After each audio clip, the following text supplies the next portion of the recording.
മാറ്റുവാനുള്ള നടപടികളാണ് ഇപ്പോൾ വഖഫ് മുന്നോട്ട് കൊണ്ടുപോയിക്കൊണ്ടിരിക്കുന്നത്. നമുക്കറിയാം, പാർലമെന്റിലെ വഖഫ് നിയമ ഭേദഗതി മന്ത്രിസഭ പാസാക്കി പാർലമെന്റിൽ അവതരിപ്പിക്കാൻ തുനിഞ്ഞപ്പോൾ ഏതെല്ലാം ജനപ്രതിനിധികളുടെ ഭാഗത്തു നിന്ന് എതിർപ്പുണ്ടായി, ഏതെല്ലാം രാഷ്ട്രീയ പാർട്ടികളുടെ കയ്യിൽ നിന്ന് എതിർപ്പുണ്ടായി. ഇത് മനസ്സിലാക്കിയ കേന്ദ്ര നേതൃത്വം, പ്രധാനമന്ത്രി ഇതിൽ ആരൊക്കെ ഏതൊക്കെ നിലപാടെടുക്കുമെന്ന് മനസ്സിലാക്കുന്നതിന് വേണ്ടി ജോയിന്റ് പാർലമെന്ററി കമ്മിറ്റിക്ക് വിട്ടു. ജോയിന്റ് പാർലമെന്ററി കമ്മിറ്റിയിലെ എല്ലാ രാഷ്ട്രീയ പാർട്ടിക്കാരും ഉണ്ടാവും, അതിന്റെ വ്യത്യസ്തങ്ങളായ പല നേതാക്കന്മാരും ഉണ്ടാവും. അവിടെയാണ് അവർ പരാജയപ്പെട്ടത്. എനിക്കറിയാം, സതീശനെ പോലുള്ള പ്രതിപക്ഷ നേതാവ് ഇവിടെ വന്നു നിന്ന് പ്രസംഗിച്ചത് ബിജെപിയും പ്രധാനമന്ത്രിയും വിചാരിച്ചാൽ 1 മണിക്കൂർ കൊണ്ട് തീർക്കാവുന്ന വിഷയമാണ് വഖഫ് വിഷയമെന്നാണ്, മുനമ്പത്തെ വിഷയമെന്നാണ്. ഇത് പറയുമ്പോഴാണ് നിങ്ങൾ ഒരു കാര്യം മനസ്സിലാക്കേണ്ടത്.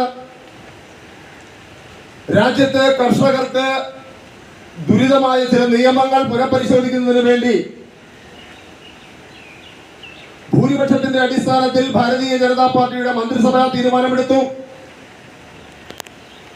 പാർലമെന്റിലും ലോകസഭയിലും രാജ്യസഭയിലും ഇത് കൊണ്ടുവന്ന് പാസാക്കി. അന്ന് യഥാർത്ഥത്തിൽ ഭാരതീയ ജനതാ പാർട്ടിയുടെ നേതാക്കന്മാർക്ക് അബദ്ധം മനസ്സിലായി. ഭൂരിപക്ഷത്തിന്റെ അടിസ്ഥാനത്തിൽ ഒരു നിയമം ജനങ്ങൾക്ക് നല്ലതാണെങ്കിലും കർഷകർക്ക് നല്ലതാണെങ്കിലും അത് പാസാക്കി എടുത്താൽ അതിന്റെ പിന്നാലെ പ്രൊപ്പഗാൻഡകൾ അടിച്ചിറക്കി രാഷ്ട്രവിരുദ്ധ ശക്തികളെ കൂട്ടുപിടിച്ചുകൊണ്ട് എങ്ങനെയാണോ കർഷക സമരം ഡൽഹിയിൽ അഴിഞ്ഞാടിയത് എന്ന് നാം മനസ്സിലാക്കുന്നു. ഒരു നേരത്തെ ആഹാരത്തിന് വേണ്ടി ബുദ്ധിമുട്ടിക്കൊണ്ട് സമരത്തിന് ഏർപ്പെടുന്ന കർഷകരെ ചിക്കനും മട്ടനും ബിരിയാണിയും തന്തൂരിയും ഒക്കെയായി ഡൽഹിയിലെ സമീപ പ്രദേശങ്ങൾ മുഴുവൻ അലങ്കോലമാക്കി രാജ്യത്തെ കലാപത്തിലേക്ക് നയിക്കുവാനുള്ള ശ്രമം നടത്തി. ഹരിയാനയിൽ പ്രധാനമന്ത്രിയെ വഴിയിൽ തടയുന്ന സംഭവമുണ്ടായി, അദ്ദേഹത്തിന്റെ ജീവൻ അപകടപ്പെടുത്തുന്ന രീതിയിലുള്ള സംഭവമുണ്ടായി. ആ നില മനസ്സിലാക്കിയ ഭാരതീയ ജനതാ പാർട്ടിയുടെ നേതാക്കന്മാരും കേന്ദ്രമന്ത്രിമാരും പ്രധാനമന്ത്രിയും രാജ്യത്തെ മുഴുവൻ ബാധിക്കുന്ന ഈ ഒരു വലിയ നിയമം, അതും ഒരു പ്രത്യേക മതവിഭാഗത്തിന് എതിരായ നിയമം തിരുത്തി എഴുതുമ്പോൾ അത് ജനങ്ങളുടെ നന്മയ്ക്ക് വേണ്ടി പാസാക്കപ്പെടുമ്പോൾ എല്ലാ രാഷ്ട്രീയ പാർട്ടികളുടെയും അഭിപ്രായങ്ങൾ ആരായണം എന്ന് മനസ്സിലാക്കിയതിന്റെ അടിസ്ഥാനത്തിലാണ് JPCക്ക് വിട്ടത്. ജോയിന്റ് പാർലമെന്ററി സമിതിക്ക് വിട്ടതിന്റെ അങ്കലാപ്പുകളാണ് പ്രതിപക്ഷവും ഇവിടുത്തെ ഭരണപക്ഷവും ഒക്കെ കാണിക്കുന്നത്. നമുക്കറിയാം, 600 ചില്ലാൻ കുടുംബങ്ങള് അതിജീവനത്തിന് വേണ്ടി ഇവിടെ പോരാടുമ്പോൾ രാജ്യത്തിന്റെ പല ഭാഗത്തും ഇതിന് സമാനമായ പേരുകേട്ട സ്ഥലങ്ങളടക്കം വഖഫ് കൈവശം വെച്ചിരിക്കുന്നു. വഖഫിന് ഇങ്ങനെ നിങ്ങളുടെ മേൽ കുതിര കയറാനുള്ള ഒരു അവകാശം സ്ഥാപിച്ചു കൊടുക്കുന്നതില് നിങ്ങളെ സമാശ്വസിപ്പിച്ച പ്രതിപക്ഷ നേതാവിന്റെ പാർട്ടിയുടെ ഉന്നതന്മാർ കോടതിക്ക് മുകളിലുള്ള ഒരു നിയമം വരെ എഴുതി ചേർത്തുകൊണ്ട് നിങ്ങളെ ചതിക്കുന്നതിന് കൂട്ടുനിന്നു എന്ന് അറിയുമ്പോഴാണ് ഇത്തരം രാഷ്ട്രീയ പാർട്ടിക്കാരുടെ വോട്ട് ലാക്കാക്കിക്കൊണ്ടുള്ള പ്രവർത്തനങ്ങൾ നാം മനസ്സിലാക്കേണ്ടത്. ഇവിടെ നിന്ന് ഒരു MP പറഞ്ഞു, നിങ്ങൾക്ക് അനുകൂലമായ തീരുമാനം ഉണ്ടായില്ലെങ്കിൽ ഞാൻ MP സ്ഥാനം രാജിവെക്കുമെന്ന്. നമുക്കറിയാം, അനുകൂലമായ തീരുമാനം ഏതായാലും പാർലമെന്റ് നടപടിയിലൂടെ ഉണ്ടാവും.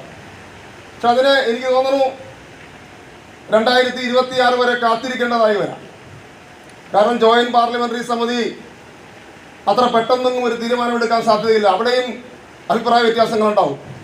ഈ ചതി മനസ്സിലാക്കി അവർ ജോയിന്റ് പാർലമെന്ററി സമിതിയിൽ പാസ്സാക്കുമെന്ന് നാം വിചാരിച്ചാൽ തെറ്റി.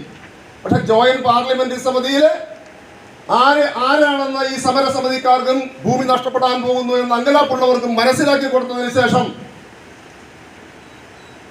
രാജ്യസഭയിലെയും പാർലമെന്റിലെയും ഒക്കെ ഭൂരിപക്ഷം ഉപയോഗിച്ചുകൊണ്ട് നിങ്ങളുടെ രക്ഷകനായി ഈ കേന്ദ്രം മാറുമെന്നുള്ളതിന്റെ ഉറപ്പാണ് നമ്മുടെ MP ഇവിടെ നിന്ന് പറഞ്ഞത്. നിങ്ങൾക്ക് അനുകൂലമായ തീരുമാനം ഉണ്ടാകുമെന്ന്. ധാരാളം ആളുകൾ നിങ്ങളുടെ കൂടെ ഉണ്ടാവും. ഞാൻ വന്ന വഴി പുറത്ത് സഞ്ചരിച്ച് ഇവിടെയുള്ള ഹോർഡിങ്സും ചെറിയ ചെറിയ തുണ്ട് ബാനറുകളും ഒക്കെ പരിശോധിച്ചു.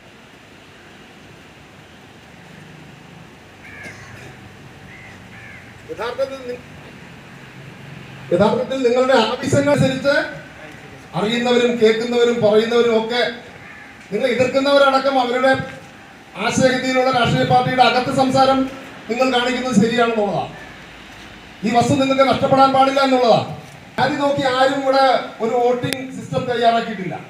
പക്ഷെ ഇനി ജാതി നോക്കിയല്ല തയ്യാറാവേണ്ടത്. നമുക്ക് ഏത് രാഷ്ട്രീയ പാർട്ടി ഭരിച്ചാൽ, ഏത് MP ഭരിച്ചാലോ, ഏത് MLA ഭരിച്ചാൽ, ഏത് മന്ത്രി വന്നാൽ, ഏത് കേന്ദ്രമന്ത്രിസഭ വന്നാൽ രാജ്യത്തിന് ഗുണകരമായി ഭവിക്കും, ജനങ്ങളെ ഒന്നായി കാണും എന്നുള്ള ഒരു കാഴ്ചപ്പാട് യഥാർത്ഥത്തിൽ നമുക്കുണ്ടാകണം. അസമാധാനത്തോടുകൂടി മനുഷ്യൻ പ്രാർത്ഥിക്കാൻ വരുന്ന ദേവാലയത്തിന്റെ മുമ്പില് വെന്ത മനസ്സുമായി ഒരു തീരുമാനം പ്രതീക്ഷിച്ചുകൊണ്ട് നിങ്ങൾ ഇവിടെ കിടക്കുക.